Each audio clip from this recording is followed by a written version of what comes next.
Beach FM, locals talking to locals. My pleasure now to welcome the chair of the Otaki Community Board, Chris Papps. Welcome back. Lovely to talk to you here on Beach FM. Good morning, John, and good morning, everybody. Yes, hopefully it'll be a nice day, but who knows what the weather's going to do at the moment. We're getting rain. Well, yes, who knows? Who knows what's going to happen over the next year? And I should imagine for many people in Otaki, that is a question which is not a frivolous one. Any feeling about how the business community is feeling and how confident they are moving forward?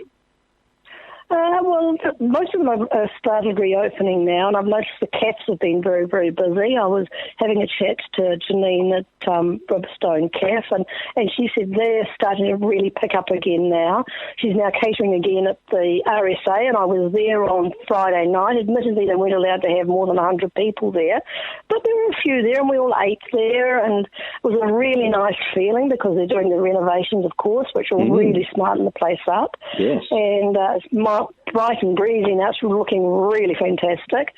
And I've noticed the other businesses are opening, and people are going to them, which is really, really good. And I think from a board's perspective, our focus actually needs to be on helping out where we can with those businesses and the people in Otaki who have suffered under the COVID-19 pandemic. So, well, they certainly have suffered, no doubt about that. What role do you think the board could reasonably have in helping those businesses? Well, it depends what they need. We've got a little bit of funding set aside that we can perhaps help promote some businesses. We're sort of maybe looking at some event or something that we could put on, or in regards to promoting Otaki and getting people up here spending some money and going into these shops and cafes.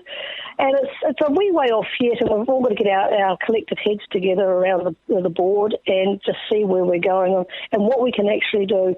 So the other board members have got a few good ideas, so we'll sort of throw those around and just see what comes up. But in the meantime, just encouraging the business to sort of keep in there and the Otaki people to keep supporting them, which they have done right through, which has been fantastic.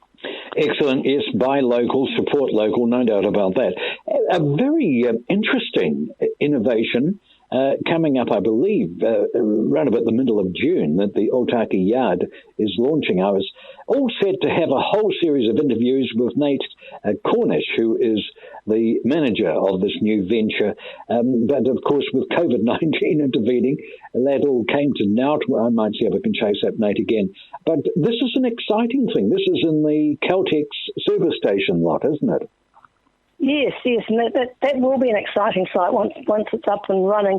Unfortunately, I actually don't have much detail on that, just basically what most people have. But from what we're looking at, it's going to be a really good promotional thing for Otaki, and hopefully we'll bring more people into Otaki too, as I say, shop and have a look around. We've got fantastic facilities. We've got the Harutai pool in the park up there with the barbecue, and we're sort of in autumn at the moment, and we've been very lucky with the weather.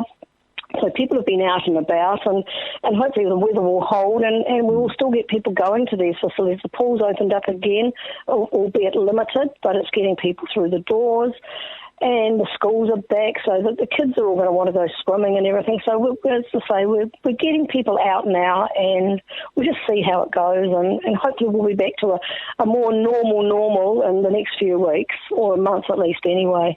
You sound as if you're quite chipper, you're quite upbeat, Chris. Oh, yes. We've got through it well. Otaki hasn't had any cases. And according to the Otaki Today paper, only us and the Chathams are the only ones in the country. So I think Otaki people can pat themselves on the back and be very, very proud that we've kept ourselves isolated and we've done a jolly good job. Certainly have. And when you consider the makeup, the demographics of Otaki, there would be some particularly vulnerable people in Otaki. So this is a real achievement that, as you say, we should celebrate. Oh, yes, and the thing was, Otaki people were looking after Otaki people. We did some shopping for an elderly lady down on the corner who couldn't get out, and she had other people shopping for her as well, not just us. I know Shelley Warwick, one of our board members, was shopping for about 4 or 5 different people, and I think basically that's just the two of us that I know about, but I know a lot of people in Otaki were doing that, helping out their neighbours and helping out their elderly, so they didn't have to go out and get exposed to anything. So as a community, we we have really pulled together, and as I say, I think we should be very, very proud of ourselves, and a big pat on the back for Otaki folk. Great stuff. I've just found the notice. I knew I had it on my computer somewhere.